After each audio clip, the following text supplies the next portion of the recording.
peut-on s'aimer? Écoutons ensemble un beau conte d'amour et de mort. Roméo et Juliette. Non, mais plutôt ceux qui les ont inspirés, Pyrame et Thisbé. Il n'y a pas de mythe qui ne soit raconté par un texte fondateur. C'est le poète latin Ovide qui, au 1er siècle, évoque la légende de Pyrame et Thisbé dans le livre 4 des Métamorphoses.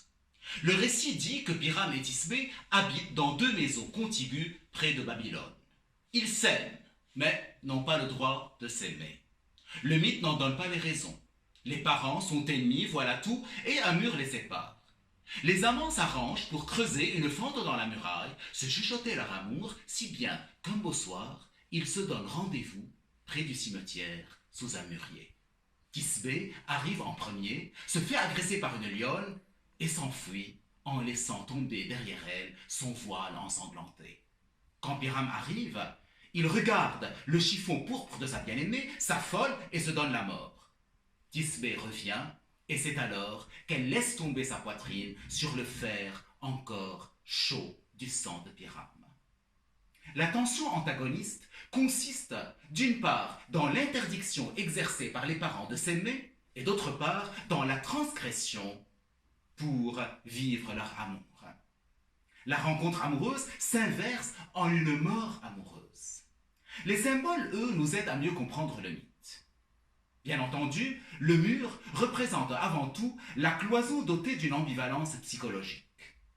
La sécurité pour la famille, mais l'étouffement pour les enfants. La lionne est le double de Thisbé, sa part animale qui lui arrache son voile, c'est-à-dire sa pudeur pour l'initier au désir charnel. Le mûrier représente l'arbre néfaste parce que les fruits initialement blancs deviennent rouges du sang de Pyrame.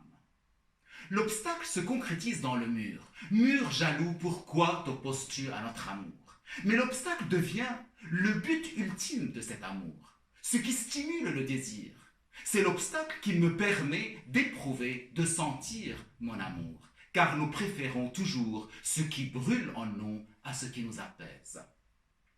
La faute est dans cet amour même parce qu'il est clandestin. En réalité, lorsque Thisbé sort de la maison de ses parents, elle passe à l'âge adulte. Et le passage à l'âge adulte commence toujours par la découverte et la prise de conscience de la faute. La première punition, c'est la lionne qui lui arrache son voile. La deuxième, c'est le quiproquo qui fait croire à Pyrame que Thisbé est morte. La troisième, bien entendu, c'est la mort des 2 amants.